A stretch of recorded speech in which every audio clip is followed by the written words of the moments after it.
Fala, massa atleticana, seja mais uma vez muito bem-vindo ao canal, como sempre trazendo as últimas notícias para vocês do nosso Atlético Mineiro. Bom, rapaziada, e após essa derrota aí, cara, contra o Juventude, se questionou aí até a demissão do Milito. Só que a gente está a 4 dias de uma final, né? A final da Glória Eterna, então isso aí, acredito eu que não passou de especulações. Porque na entrevista dele ele não chegou a comentar sobre isso. E, cara, a gente espera que o Milito consiga deixar esse time bem organizado para o confronto de sábado. Mas falando um pouquinho mais desse jogo de ontem, vamos trazer aí o troca de passes e o Sport Center falando um pouquinho dessa, infelizmente, mais uma derrota do nosso Galo no Brasileiro. Rapaziada, não se esqueça, vai lá, dá uma moral pro canal, se inscreve, ativa o sininho e deixa o like para estar ajudando a gente. Sem mais delongas, vamos tocar esse vídeo, rapaziada. O Milito está falando agora e a gente mostra ao vivo para vocês. Bueno, sí, evidentemente son competencias diferentes. Agora, para falar sobre a vitória do Juventude sobre o Atlético Mineiro lá em Belo Horizonte, Rogério Corrêa, Henrique Fernandes e Fábio Júnior trazem os detalhes para a gente. Chega mais, Rogério! Um abraço, Diniz, Conrado, Mansur, todo mundo que acompanha o Troca de Passes. Fábio Júnior e Henrique Fernandes estão aqui para falar desta vitória do Juventude sobre o Atlético num jogo de 5 gols e que teve emoção até o finalzinho. Juventude abre 4 pontos em relação à zona de rebaixamento. Vamos aos melhores momentos? O Atlético usou time reserva, poupando jogadores para a final da Libertadores. E o Juventude se aproveitou disso, Fábio. Se aproveitou no primeiro tempo, principalmente, né, Rogério? Conseguiu, a estratégia funcionou bem, a estratégia do Fábio de marcar bem a equipe do Atlético, não deixar o Atlético trabalhar muito bem essa bola, né? E não criar tantas oportunidades. Fábio Matias, sim, meu xará, né, Rogério? Teve essa bola do Kardec no travessão. Que foi uma finalização interessante do Kardec. Você vê que ele pega de primeira e a bola acaba pegando na trave. Mas o Juventude, no primeiro tempo, conseguiu ser mais eficiente aí, né?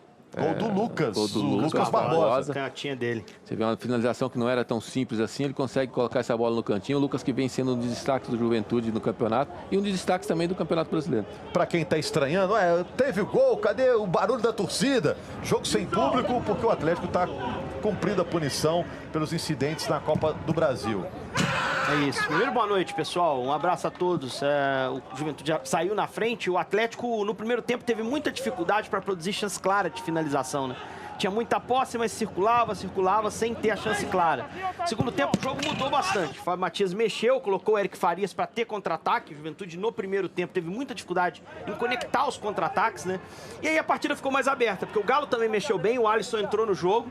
E a gente está vendo, teve essa chance clara, melhor para o Gabriel Vasconcelos, defesaça. Fiquei até com a impressão que tocou no braço dele. Mas vendo por essa câmera, ela pega na barriga, né? Seria um gol legal se ele tivesse convertido. Ele vai ter uma chance muito semelhante na sequência, daqui a pouco a gente vai falar. E vai ser mais feliz na finalização, né? Esse é o segundo gol do Juventude, ó. Gilberto, que também tinha entrado no jogo com muito oportunismo, né? Bola primeiro batida pelo Danilo Boza, ela estava vindo de um escanteio. E aí no rebote o Gilberto faz o gol. Dá uma sensação até que o jogo estava meio encaminhado para o Juventude. Mas tudo começa a mudar a partir desse gol do Alisson. Aí a definição, Fábio Júnior assinaria, né, Fábio? Sem dúvida. Teve muita tranquilidade na saída do goleiro, tocar por cima, né? Mas a jogada em si foi interessante também. O Vargas deu o passe no tempo certo.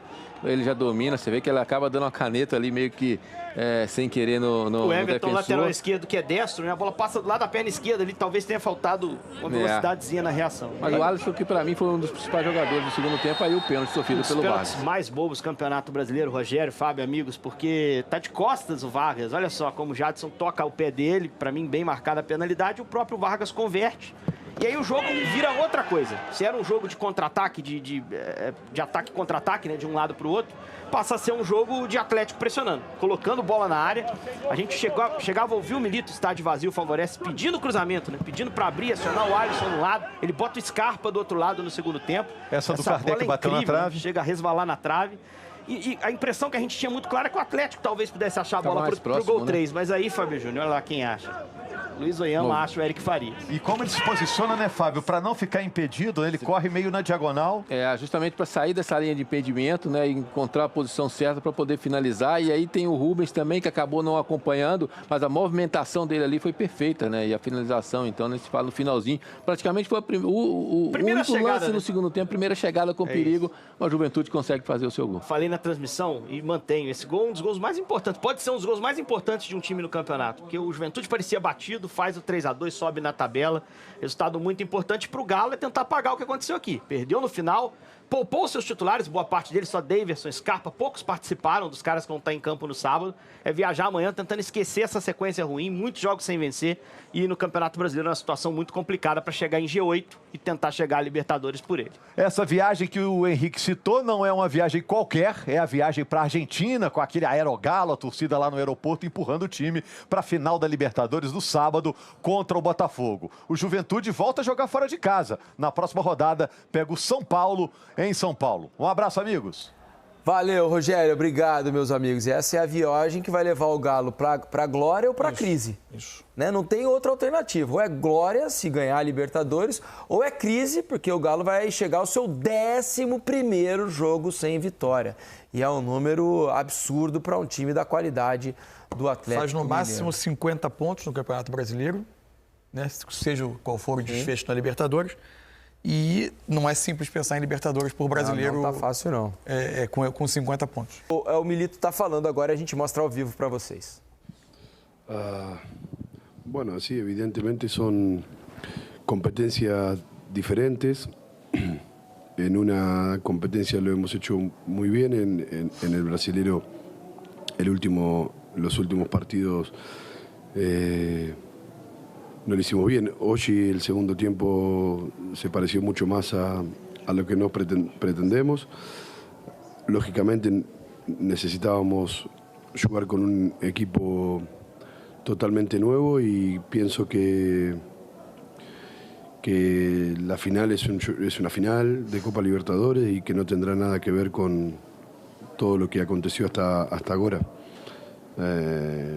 Llegaremos con fuerza, llegaremos bien. Es un partido donde hay mucho en juego, mucho prestigio y por supuesto que seguimos con el sueño de poder hacer un muy buen partido y ganar la final. Milito, boa noite, Igor Assunção, da Rádio 98 FM.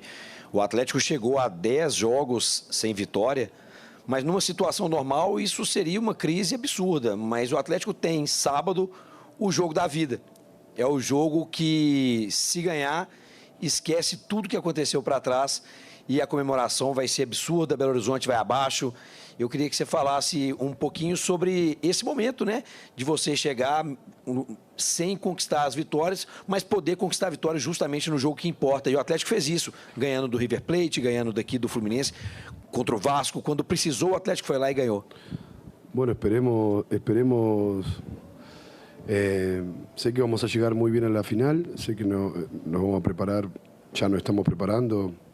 Hoy comenzamos por la mañana a preparar la final y sé que vamos a llegar bien a la final. Por supuesto que no imaginábamos esta racha tan adversa en cuanto a resultados, pero es la realidad. Ahora pienso que no tendrá nada. Ahora estamos mal, estamos tristes, estamos algo molestos por el resultado, porque además fue un resultado, pienso que fue injusto por lo que hizo el equipo el segundo tiempo. Remontó y mereció ganar, y perder en la última jugada genera esa frustración, pero tenemos que dar vuelta a la página rápidamente, porque lo que hay en juego el próximo sábado en Buenos Aires es algo muy, muy grande. Entonces tenemos que ir con la máxima confianza de poder hacer un muy buen partido, que así lo va a exigir la final, e intentar ganar la Copa. Ganando la Copa nada va a borrar esta racha que no esperábamos y nos toca ahora vivir. Pero por supuesto que es una final y sabemos cómo vamos a jugar la final.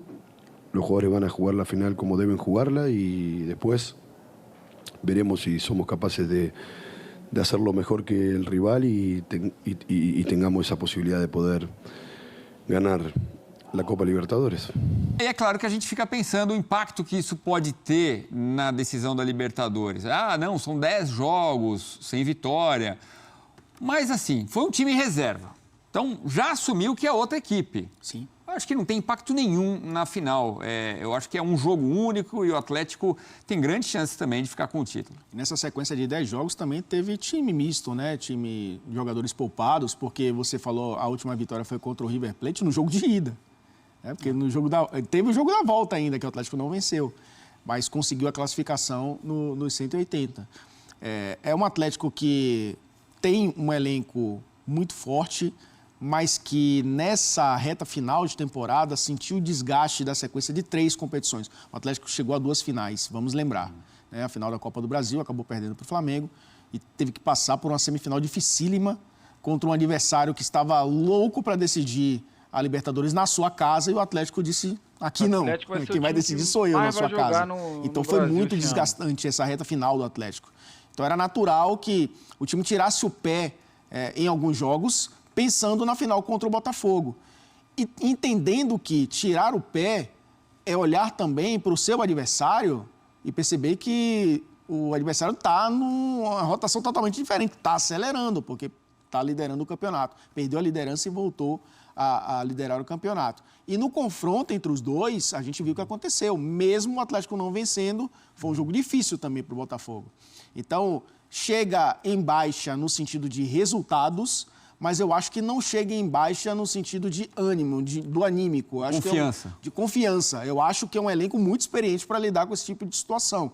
De 90 ou 120 minutos, ou 90 e 120 minutos mais pênaltis. Eu acho que é um Atlético mentalmente pronto para essa decisão. Mas é lógico que enfrenta um adversário que vem num ritmo um ritmo recente, né? Muito mais intenso que é o Botafogo. O Atlético, por exemplo, contra o São Paulo na Copa do Brasil, vai ao Morumbi, consegue a vitória por 1-0 numa versão mais esperando. Será que é essa versão que a gente vai ver em Buenos Aires? E na volta um jogo truncado também, né? De empate. E isso aconteceu nos mata-matas em alguns momentos. Contra o River Plate também foi dessa forma, né? Não vejo o Atlético esperando o Botafogo o tempo inteiro, mas eu vejo o Atlético fugindo um pouquinho das suas características para negar espaço para o Botafogo. O Botafogo sentiu dificuldades assim contra o Criciúma, sentiu dificuldades assim contra o Cuiabá, sentiu dificuldades contra o Vitória, porque o Vitória, inclusive, baixando muito as linhas e fazendo o gol com o Alejandro, e o Botafogo só conseguiu empate no final, né? No abafa mesmo, colocando muitos jogadores dentro da área. O Atlético é diferente. Sem a bola, também sabe se defender, apesar da defesa também ter oscilado muito, né, nas últimas partidas. Mas é um time que, desses, né, que o Botafogo sentiu dificuldade de abrir a defesa, é o que tem mais qualidade com a bola. E aí você se expor contra o Atlético também pode ser letal. Bom, a gente falou do jogo Palmeiras e Botafogo. O Bastos é dúvida para essa final, saiu com uma contusão muscular. E o Barbosa também deu um susto no torcedor botafoguense, né? Mas continuou em campo e parece 100%. E o Galo sem o Zaratio, né? E o Zaratio é uma grande perda para a final, para o jogo, né? Uma grande estrela que deixa de estar nessa decisão em Buenos Aires. Mas tem Hulk, tem Paulinho, tem Arana, tem Scarpa, é um grande time também. E o Bernat, que foi titular hoje, pode ser um cara também importante nessa rotação. Bom, se o Atlético vai esperar ou não, a gente vai ver. Bom, rapaziada, a gente trouxe aí para vocês um corte do Troca de Passe, falando sobre essa partida aí contra o Juventude. E ficou feio pra caramba, né? Primeiro tempo foi muito ruim. O time reserva, claro. Segundo tempo, o Atlético ressurgiu, começou a jogar bem, teve chance talvez de virar o placar e no final cedeu o gol da vitória para o Juventude. Cara, que foi falado até na coletiva aí do Milito. Sinceramente, se não fosse a final da Libertadores, já estavam se falando em crise no Galo. Então, rapaziada, cogita aí a possibilidade do Milito, fica ou não, como que a gente vai para essa final. Eu quero que você deixe aí nos comentários como que vai a mente desse nosso time, do elenco, com a derrota hoje, claro, com o time reserva. Pô, mas o Botafogo ganhou bem, vai com a moral já mais em cima, e é complicado. Todo o elenco vem falando que o Botafogo é o favorito, tem jogado melhor. E aí, como que a gente vai com o mental para essa decisão? Rapaziada, coloca aí nos comentários o que você acha, tá? E um palpite para esse placar desse jogo aí de sábado. A gente precisa alcançar essa glória eterna em 2024, senão a gente fica fora da Libertadores no ano que vem e é uma coisa que a gente não quer, mas enfim. Rapaziada, não se esqueça, dá uma força pro canal, vai lá, se inscreve no canal, ativa o sininho e deixa o like, que aí o YouTube acaba entregando para mais atleticanos. Valeu, rapaziada, um grande abraço.